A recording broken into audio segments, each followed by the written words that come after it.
only 1/10 of 1% have been lost by strikes. Can you beat that?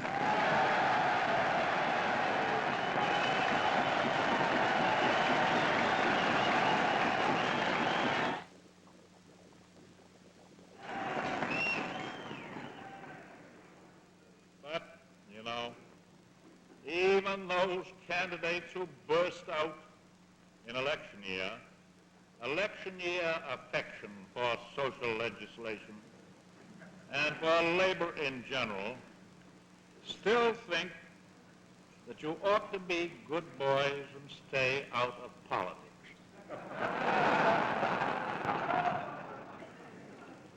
And above all, they hate to see any working man or woman contribute a dollar bill to any wicked political party.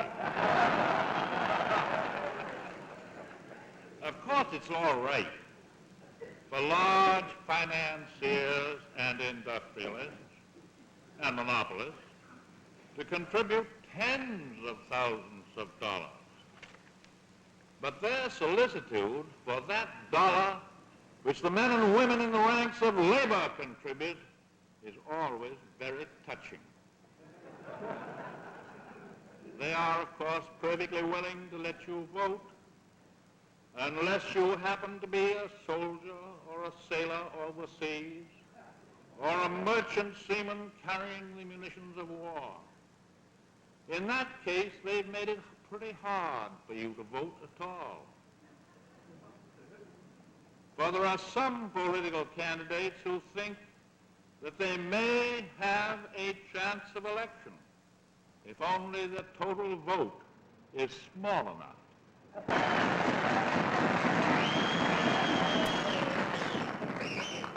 And while I'm on the subject of voting, let me urge every American citizen, man and woman, to use your sacred privilege of voting, no matter which candidate you expect to support. Our millions of soldiers and sailors and merchant seamen have been handicapped or prevented from voting by those politicians, and those candidates who think that they stand to lose by such votes.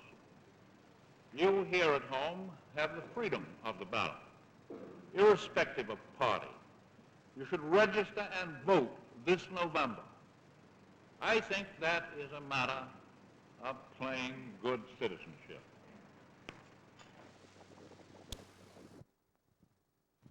Not to be washed away that easily.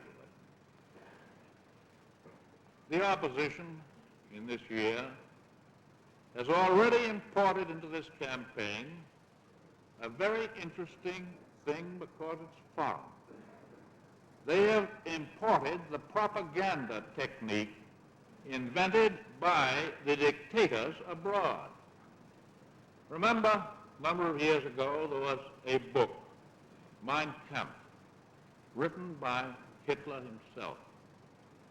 The technique was all set out in Hitler's book, and it was copied by the aggressors of Italy and Japan.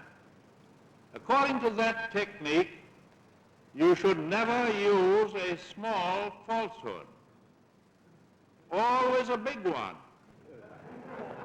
for its very fantastic nature would make it more credible.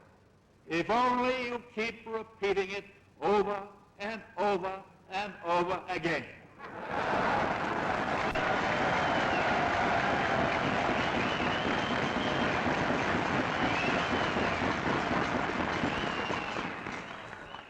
Well, let's take some simple illustrations that come to mind. For example, although I rubbed my eyes when I read it, we have been told that it was not a Republican depression, but a Democratic depression from which this nation was saved in 1933. That this administration, this one, today's, is responsible for all the suffering and misery that the history books and the American people have always thought had been brought about during the 12 ill-fated years when the Republican Party was in power.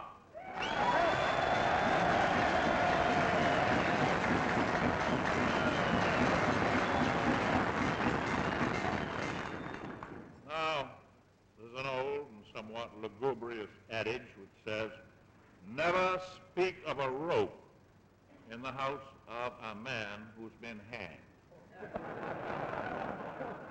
In the same way, if I were a Republican leader speaking to a mixed audience, the last word in the whole dictionary that I would think of using is that word depression.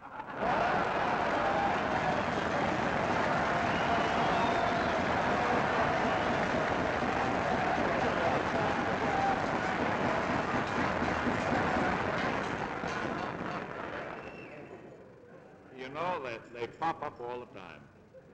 For another example, I learned much to my amazement that the policy of this administration was to keep men in the Army when the war is over because there might be no jobs for them in civil life.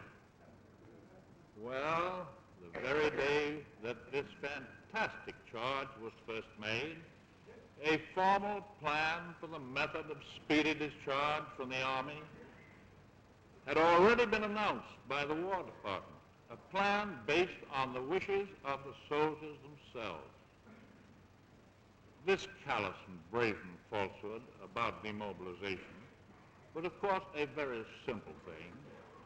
It is an effort to stimulate fear among American mothers and wives and sweethearts. And incidentally, it was hardly calculated to boast the morale of our soldiers and sailors and airmen who are fighting our battles all over the world.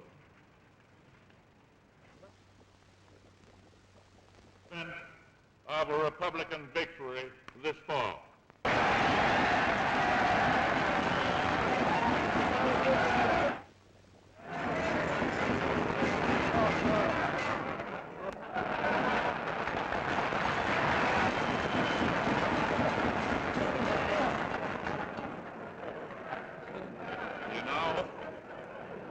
You know, Fala Scotch.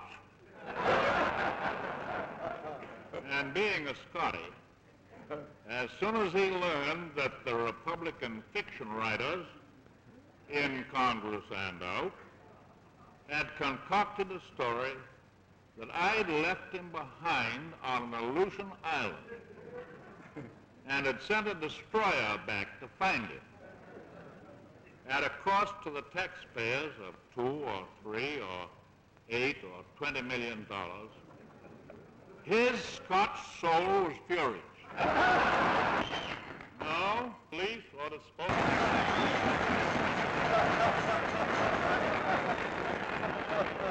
He has not been the same dog since.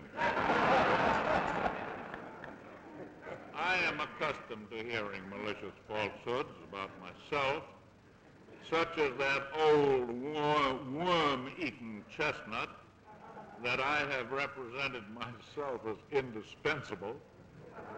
But I think I have a right to resent, to object to libelous statements about my dog.